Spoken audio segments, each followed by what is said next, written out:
Muy buenas noches con todos. Qué gusto poder compartir en una nueva edición, en un nuevo episodio de Ecuador Conventions Live. Qué alegría que nos da poder volvernos a reunir y poder compartir un poco la experiencia turística, poder compartir un poco este sinnúmero y este bagaje de conocimientos que nuestros ponentes, nuestros invitados nos van dando semana tras semana, ¿no?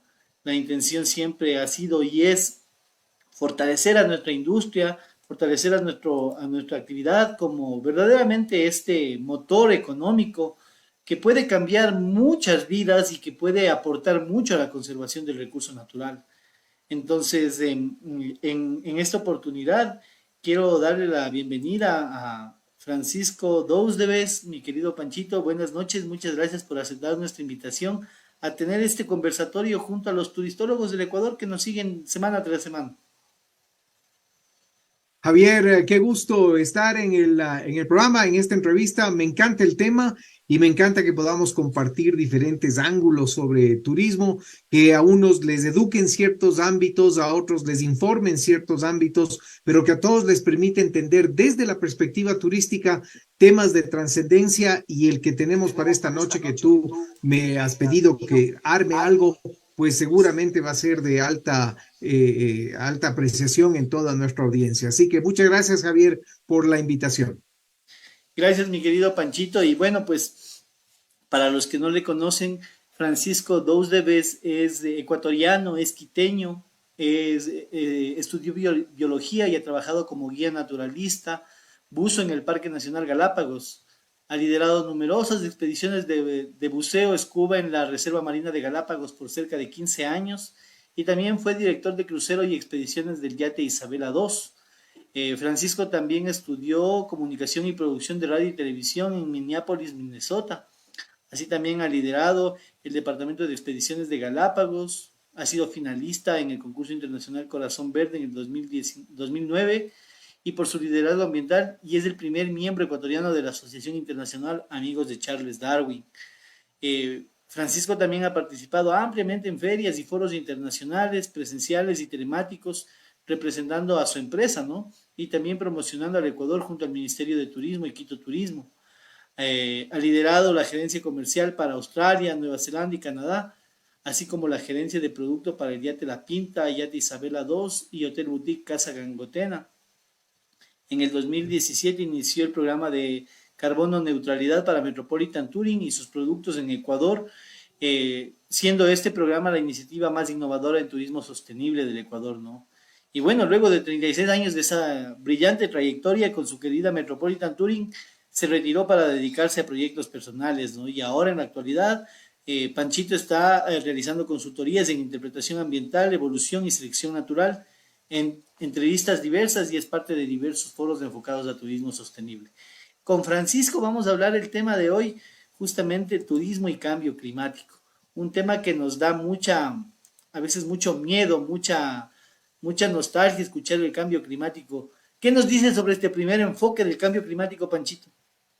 Bueno, el tema es, hay que abordarlo por diferentes frentes para entender por qué estamos donde estamos y cómo el turismo finalmente representa una de estos agentes de cambio. Entonces, primero comprendamos que el turismo, previo a la pandemia, ya representaba el 10% del PBI mundial, del famoso GDP. eh, Uno de cada 10 empleos en el mundo, ¿no? No en el Ecuador, en el mundo, uno de cada 10 tenían relación directa con turismo. El turismo eran 1.4 trillones de dólares en exportaciones. Esos son los números mundiales. Y finalmente representaba también el 7% de las exportaciones mundiales y el 30% de servicios en exportaciones. ¿Qué quiero decir con esto, Javier y amigos? Es que el turismo ya se constituía en una fuerza económica notoria, importante. Y claro, sabemos que vino con la pandemia, en donde, claro, directa e indirectamente el turismo fue afectado. Entonces, con esta carta de presentación, como quien dice, se puede decir que el turismo, a más de ser importante, tiene también unos números ya de arribos interesantes. Y ahí es donde tenemos que tener claro que en la industria estos arribos pues cayeron totalmente por la pandemia. Hoy en día están en proceso, en franca recuperación, pero o al menos las proyecciones nos indicaban que para el 2030 íbamos a tener aproximadamente 1.8 billones de arribos internacionales, es decir, gente movilizándose por todo el mundo por negocios, por turismo, por ocio, etcétera, etcétera. Entonces, eso le hace ver a que el turismo pues mueve una importante cantidad de personas y claro, todos los servicios asociados a lo mismo. Ahora, ¿y por qué quería empezar con esto, Javier y amigos? Es porque esos son los números, ¿no? Eso es lo que el turismo nos da con respecto a entender cuánta gente en verdad se mueve con esto.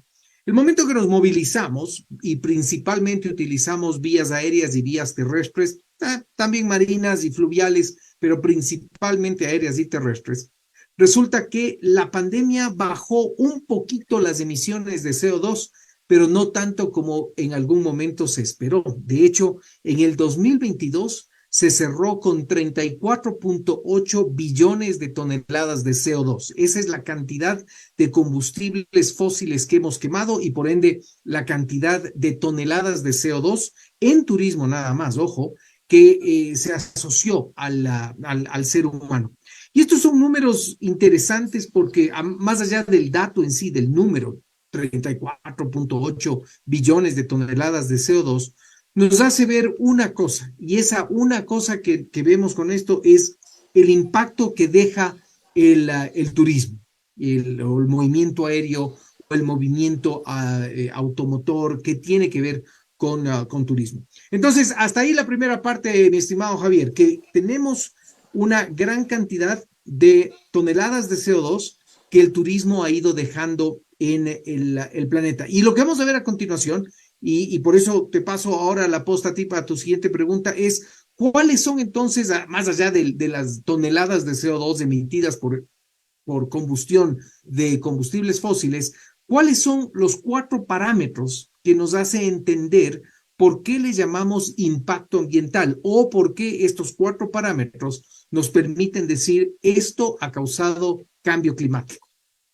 Y sí, no, es justamente eso, mi querido Panchito, lo que nos tiene en duda o nos tiene más bien en mucha zozobra el saber qué es lo que estamos haciendo para que se genere tanto impacto ambiental y por ende produzca un cambio climático que ahora lo estamos sufriendo, ¿no? Estamos sufriendo acá en la costa las intensas inundaciones y lluvias que están azotando nuestro litoral ecuatoriano.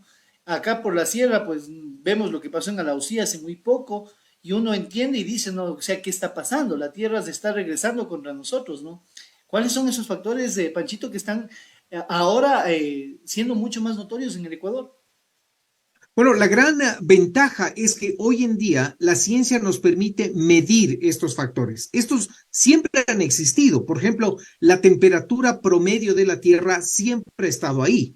La Tierra ha tenido pues una temperatura promedio, pero desde el año 1880 se la ha podido medir, es decir, hay un registro para entender vía la ciencia en dónde están estos 4 parámetros. Entonces, el primero es los cambios en la temperatura global, lo que se llama vulgarmente o coloquialmente el famoso calentamiento global, que es una cosa separada frente a cambio climático. A veces las audiencias se confunden entre cambio climático y calentamiento global. Son dos cosas separadas, digamos así. Pero ese es el primer parámetro, el calentamiento global, expresado en el aumento de la temperatura promedio del planeta. Y ese cambio o ese aumento de la temperatura global, hoy en día se sitúa en 1.15 grados centígrados más caliente. Es decir, desde 1880 que se mide hasta la actualidad, la Tierra en promedio se ha calentado 1.15 grados centígrados. Primer parámetro, entonces, la temperatura promedio global. Segundo parámetro, que es muy fácil para nosotros ver, es el nivel del mar o el nivel promedio de hasta dónde llega la línea de marea.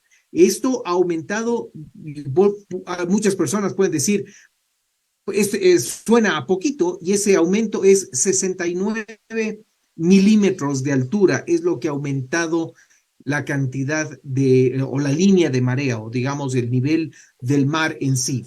Y eso, claro, parece poco cuando vivimos en Quito, pero parece un montón cuando tú vives en una ciudad costera como Guayaquil, como Esmeraldas, como Machala, y estas últimas lluvias que hemos tenido, que claro, están asociadas al invierno regular que tenemos en estos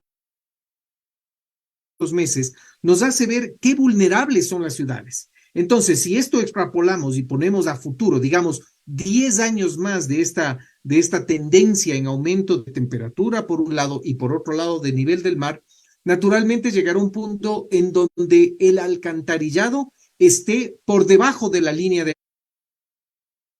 agua en ciudades como Guayaquil,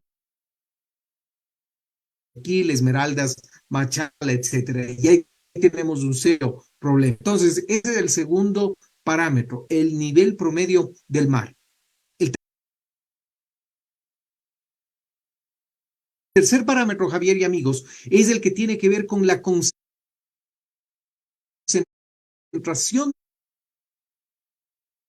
de CO2 en la atmósfera. Y este sí va atado con el número que hablábamos hace un ratito, esos billones de toneladas de CO2. Hoy día, claro, un y eso hoy en día ha aumentado a 415 partículas por millón. Y esto hace no muy atrás, en 1974, que con tecnología se empezó a medir, llegaba a 325 partículas por millón. Hoy en día ese número ya nos da 415 partículas por millón. Es decir, es una atmósfera más densa la que tenemos hoy en día por estas partículas de CO2 en la atmósfera. Y finalmente, el cuarto parámetro, Javier y amigos, es el que tiene que ver con la masa glaciar, es decir, la cantidad de hielo que existen en glaciares del planeta y principalmente en los polos, polo norte y polo sur. Y el Ecuador no se queda atrás porque nosotros tenemos unos hermosos Andes con nieves eternas, con hielos eternos, glaciares, de hecho, y el derretimiento de estos glaciares o la disminución en volumen de estos glaciares también es espantosa. Aquí ya se han hecho mediciones desde 1992 y hemos perdido importante cantidad de glaciar en el planeta. De hecho, hoy en día eso ha bajado a menos 4.040 gigatones de glaciar, es decir, hemos perdido una gran cantidad de masa glaciar en el planeta y mucho de eso se ha convertido en agua. Alguno de eso se habrá evaporado, etcétera, pero mucho de eso se ha derretido, se ha convertido en agua y esto, claro, va atado con el factor 2 que decíamos hace un momento también, que es relacionado al aumento del nivel promedio. Entonces, esos son los cuatro parámetros, Javier, que se miden hoy en día y lo bueno es que la ciencia hoy en día da aval de estos números, es decir, esto no es algo inventado por los ecologistas ni los movimientos extremistas de conservación, etcétera. Esto es ciencia que mide estos cuatro parámetros, redundando en la idea: primero, la temperatura promedio; segundo, el nivel del mar; tercero, la concentración de CO2 en la atmósfera; y cuarto, la masa glaciar del planeta. Esos son los cuatro factores que nos hacen ver que de hecho la Tierra está pasando por un cambio climático y esto tiene consecuencias complicadas para el planeta. Y es comprensible, ¿no? De cierta manera, este último factor que usted mencionaba, recuerdo hace muy poquito que conversaba con la gente que está en la zona de amortiguamiento del Parque Nacional Cotopaxi, por este tema de la erupción volcánica, ¿no? Y uno de los señores mencionaba, irónicamente, y él decía, no hay que preocuparse mucho, porque el hielo del Cotopaxi ya no es el mismo de hace 100 años atrás. Y tiene mucha razón, o sea, tiene mucha razón por este mismo factor que provoca el cambio climático. Ahora, Panchito, en todo esto, nosotros entendemos que toda actividad del hombre genera un impacto, ¿no? Genera un impacto ambiental. Pero, ¿cómo el turismo, si en un principio, o más bien desde hace años atrás, el turismo era considerado como una industria sin chimeneas, cómo esta actividad que aparentemente es sana, es amigable con el ambiente, afecta justamente a esto? ¿Cómo puede el turismo afectar tan cruelmente al medio ambiente? Bueno, a buena hora, el turismo como actividad económica y actividad operativa deja un impacto relativamente pequeño. El problema es que cuando el turismo empieza a recuperarse en todos los países, y no necesariamente como efecto post pandemia, sino simplemente como una iniciativa de promoción de destinos, o sea, solo tenemos que ver cuántas aerolíneas hoy en día vuelan a Ecuador comparado con hace 30 años. Y eso es un causa-efecto, es decir, ha habido promoción del Ecuador, por lo tanto hay intereses de diferente orden. Lo mismo sucede en Europa, lo mismo sucede en Australia, lo mismo sucede en Estados Unidos. Entonces, el turismo como tal mueve todas estas masas y luego todas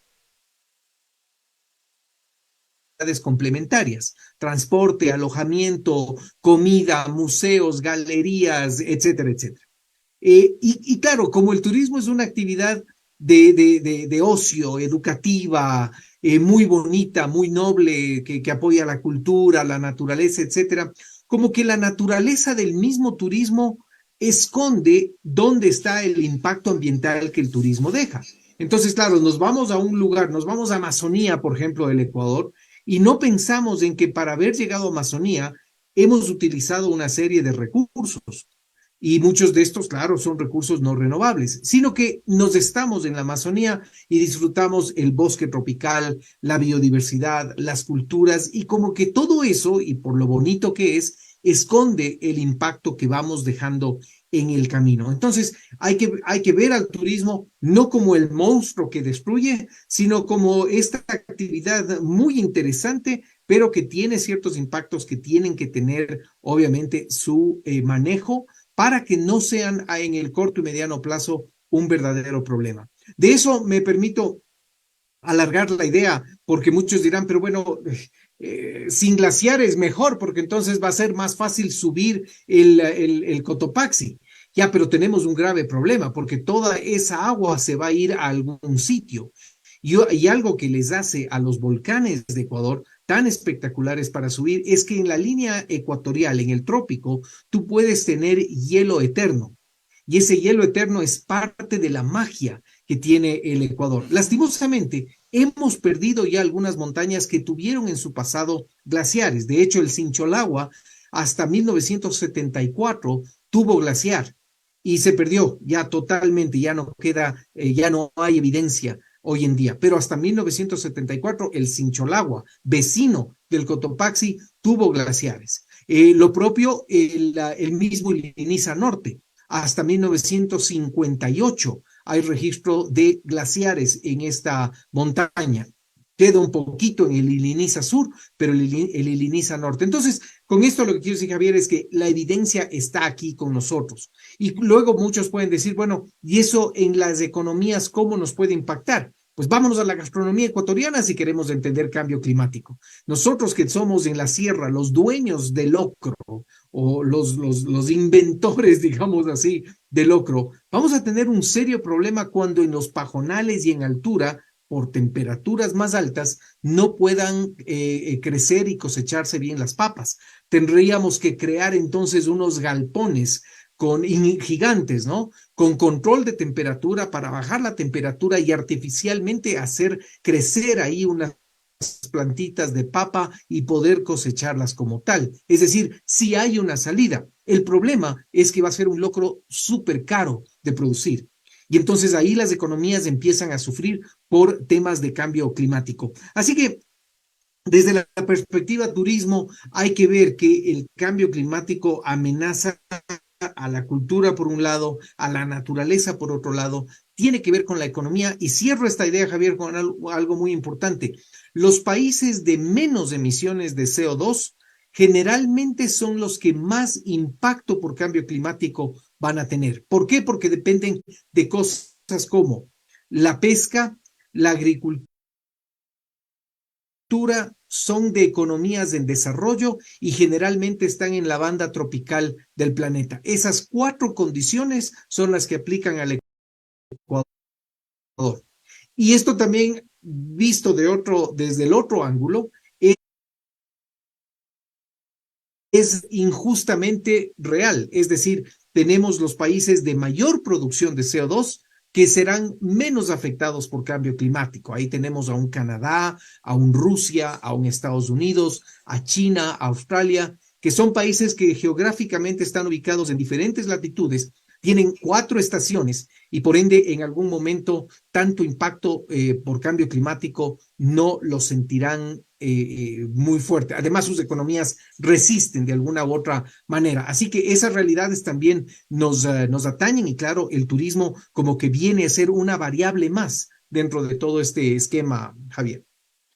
Así es, mi querido Panchito. Y bueno, entre todo esto, como usted mencionaba, ¿no? Muchos de los turistas cuando nos movilizamos de lado a lado, no sabemos cuáles son esos recursos que estamos utilizando, que estamos afectando, ¿no? Ahora, ¿qué pueden hacer los turistas para minimizar su impacto ambiental durante sus viajes, durante sus feriados, durante sus actividades, ¿no? ¿Qué es lo sugerido que los turistas, al menos como regla básica, hagan para minimizar el impacto ambiental, por más mínimo que éste sea, ¿no? Claro, hay que también partir de una realidad y es la realidad bueno, ¿y desde cuándo se estudia esto de cambio climático asociado a turismo? Y es no muy atrás, recién desde el 2007 en la cumbre de Davos, que justamente se llamó Cambio Climático y Turismo, Davos 2007, es donde se llega a medir, bueno, cuánto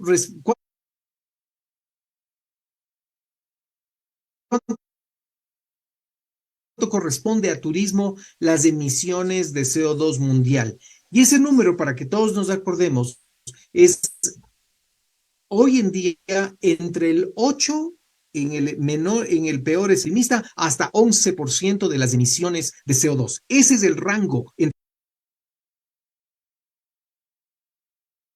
8 y 11% que le corresponde al turismo directa e indirectamente. Entonces, analicemos desde la visión turística que el conocimiento del impacto ambiental por turismo recién data desde el 2007 para acá. Es decir, tenemos aproximadamente unos 20 y pico de años estudiando este tipo de impactos. Y luego viene claro lo que tú bien decías, ¿no? ¿Cómo hacemos para que el turista pueda entender esta problemática y pueda tomar unos pasos importantes para decir como turista, bueno, yo no me quiero quedar en la casa, quiero explorar un poco más, pero ¿cómo puedo ser un contribuyente positivo a que mi huella no sea tan alta? Y creo que el primer filtro ahí, Javier y amigos, es escoger bien.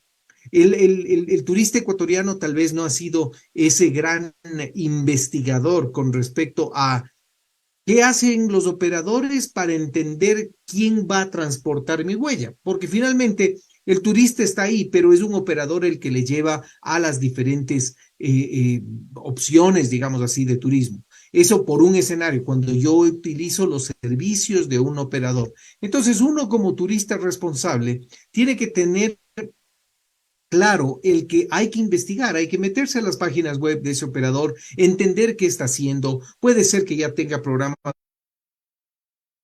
de reciclaje y programas de turismo comunitario importantes. Puede ser que ese operador ya esté compensando sus emisiones parcialmente o totalmente, o esté metido ya en proyectos de sostenibilidad con las comunidades cercanas. Y esto ya es otra manera de entonces de entender la presencia de uno como turista. Hay que investigar un poquito más, hay que meterse a fondo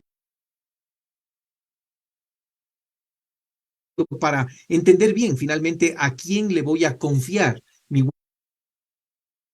huella ambiental. Eso por un lado. Ahora, si yo me voy por mi cuenta, digamos, en servicios no organizados con un operador, sino que me voy de aquí a Quito, por ejemplo, Tabalo, y voy a hacer turismo por el día, tal vez me quede la noche en algún lugar por allá, pues uno puede hacer las cosas adecuadas también. Uno, pues, tratar de llevar pocas cosas. Si uno tiene desechos sólidos, pues asegurarse que esos desechos sólidos no sean plásticos de uso único o uso singular, sino que de alguna manera yo pueda reusar y reciclar, porque algo que nos tenemos que acordar como turistas responsables es que no es el turista responsable no es el que más recicla, sino es el que menos desechos sólidos produce. Ese es el verdadero turista responsable. Entonces, con estas ideas generales, por ahí ya vienen unas 2, 3 recomendaciones que nosotros como turistas responsables, pues podemos poner esta huellita, ¿no? Ver, por un lado, quién me está llevando y por otro lado, unas pequeñas prácticas que nos van ayudando. No, y me parece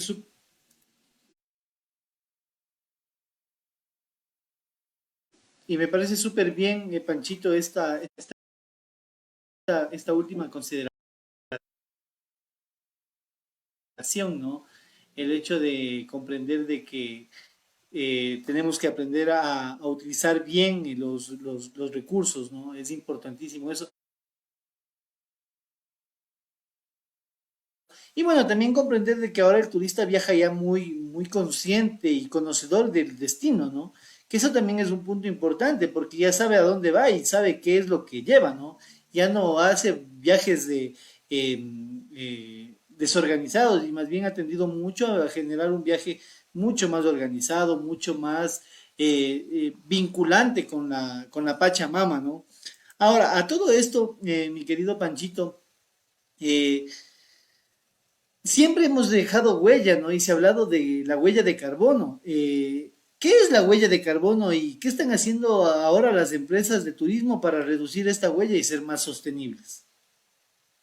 Bueno, hay muchas maneras de hacerlo y hay que entender primero que lo que significa la huella de carbono es por todavía la dependencia que tiene la humanidad y la sociedad en combustibles fósiles. Es decir, si nuestra dependencia en el tiempo fuera menor y cada vez utilizamos menos todos los derivados del petróleo, lo que se conoce como combustibles fósiles, pues nuestra huella cada vez sería menor. ¿Y cómo es menor esa huella? Es cuando reemplazamos toda esa energía con energías que no son producidas por combustibles fósiles, sino que más bien tienen otro origen. Son energías que utilizan, por ejemplo, el sol, lo que conocemos como energía solar, energía eólica, la que produce el viento, energía hídrica, energía hidroeléctrica, etcétera, etcétera. Todas estas finalmente contribuyen a que la huella ambiental sea menor. ¿Por qué? Porque estamos utilizando energías que están ahí permanentemente. El sol, por ejemplo, si pudiéramos captar todo lo que el sol en energía produce, nos alcanzaría para más o menos cubrir las necesidades del 70% del planeta. Es decir, imaginémonos, 70% de la energía que requiere la humanidad en todo el planeta, no en el Ecuador, ¿no? Sino en todo el planeta, es lo que el sol permanentemente nos bota todos los días. En términos prácticos, ¿cuánto utilizamos del sol? Menos del 5% en todo el planeta. Es decir, ahí hay un 65% que nos permitiría fácilmente suplir necesidades energéticas que el planeta tiene. Eso para poner en perspectiva este tema, ¿no?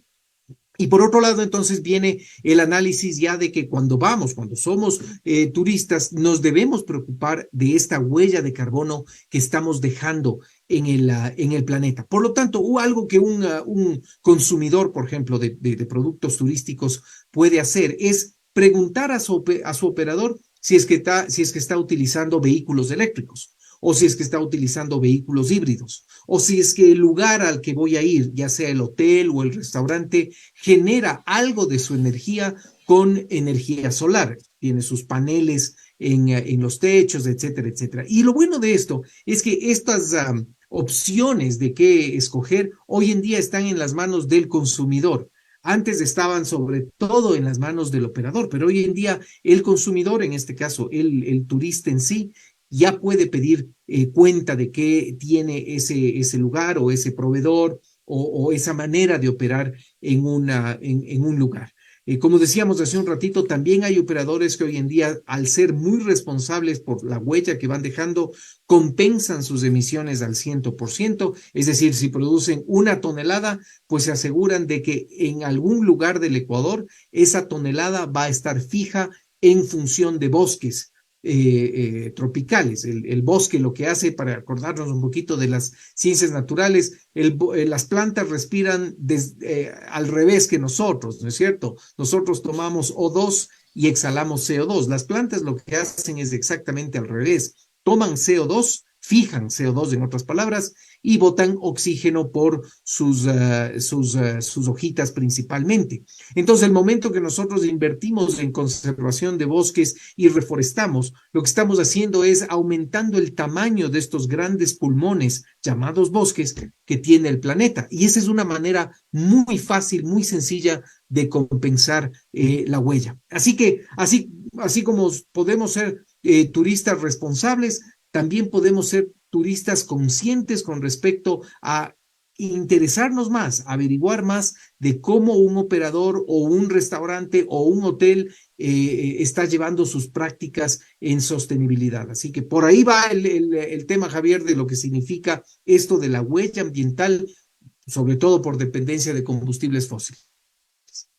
Panchito, a raíz de la pandemia, veíamos, ¿no? Como comentábamos al inicio, que las diferentes áreas naturales, o bueno, las diferentes especies empezaron a salir en lugares en donde ya no se les veía, ¿no? Era porque de alguna forma el ser humano estuvo escondido y ya no provocó tanto daño, ¿no? Entonces fue algo muy notorio, pero también a raíz de eso tomó algo de fuerza, o más bien mucha fuerza, el desarrollo de actividades en comunidades turísticas y es en donde el turismo comunitario empezó a renacer mucho más. Entonces, bajo este nacimiento, ahora, ¿cómo pueden las comunidades locales beneficiarse del turismo sostenible? Bueno, tú has dicho una verdad muy interesante, Javier, y es que, y todos hemos sido de alguna manera testigos de esto que ha pasado. Recordemos qué pasó cuando en los meses posteriores al pico de pandemia, cuando de a poquito el turismo se iba recuperando, turismo internacional hubo muy poco hacia el Ecuador. Fue el turismo nacional que tuvo que resurgir por dos razones muy sencillas. Sí, habían precios interesantes, se volvió más asequible al presupuesto ecuatoriano, etcétera, etcétera. Esa es una realidad. Pero otra realidad es que de alguna manera u otra, estos lugares que habían sido poco explorados por los mismos ecuatorianos en el pasado, hoy en día se volvían, no quiero decir de moda, sino que se volvían de muy fácil acceso.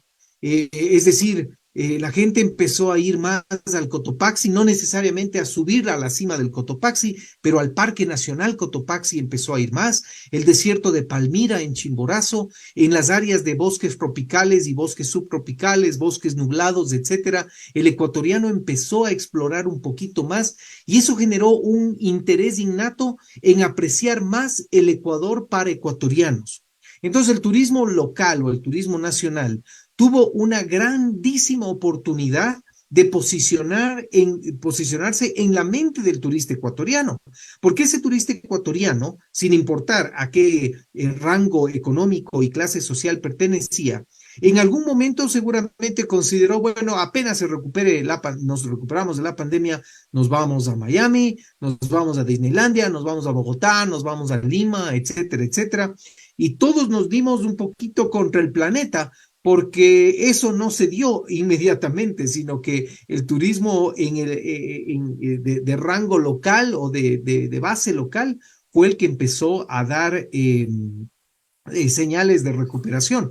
Y como tú bien decías ahí, fue las comunidades, fue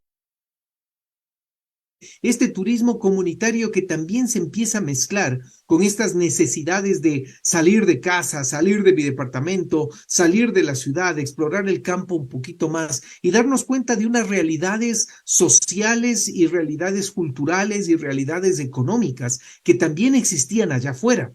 Entonces la pandemia finalmente generó, o la pospandemia, mejor dicho, generó esta respuesta en el turista ecuatoriano de apreciar mucho más su entorno, por un lado, segundo, apreciar las comunidades desde otra perspectiva.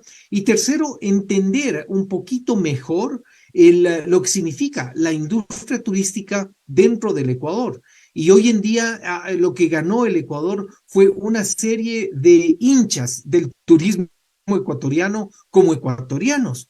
Gente que antes tal vez nunca se hubiera ido a los bosques nublados, a la misma Amazonía, a los mismos volcanes y subir a las cimas de volcanes, gente que no estaba tal vez en sus intereses turísticos esas actividades. La pospandemia nos dio esta gran oportunidad. Entonces, esta crisis, por un lado, generó una serie de oportunidades y como tú bien decías, el turismo comunitario tomó otra perspectiva. Yo he conversado con gente que, por ejemplo, se ha ido a áreas como el mismo Chimborazo, el Cariguairazo, etcétera, y estos pequeños refugios claro, son manejados por comunidades, hoy en día ya tienen una importante presencia y un importante ingreso económico. Y esto, claro, la pospandemia lo que vino a hacer es a reactivar estas economías locales y esto hace que el turismo comunitario también pues lo empiece a tomar una seriedad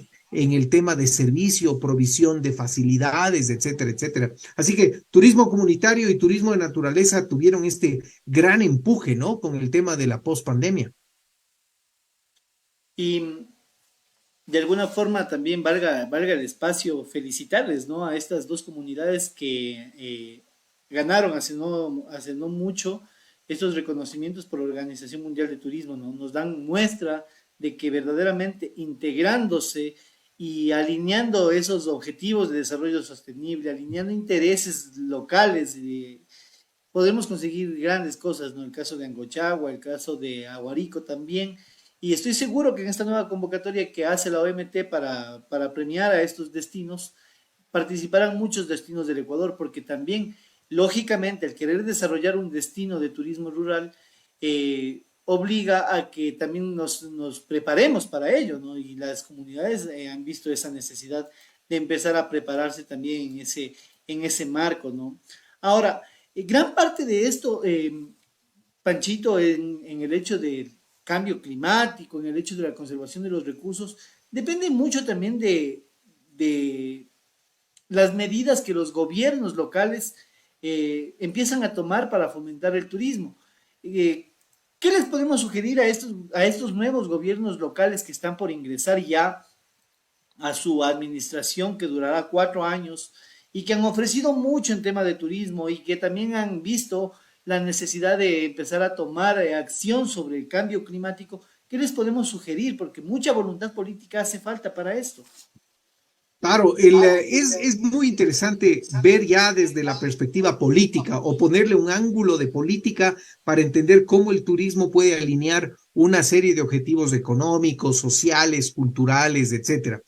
Y voy a partir de unas dos estadísticas que tengo acá, hechas por la OMT hace un tiempito atrás, un par de años atrás, y la hicieron justamente cuando había ya iniciado la pandemia, pero los números finalmente son buenos porque nos hacen ver unas cosas interesantes. Y la pregunta que hizo en esta encuesta la OMT, y con esto lo pongo como preámbulo para contestar y analizar lo que tú mencionabas muy elocuentemente, Javier, es la primera pregunta fue, ¿usted considera que el turismo sostenible es importante?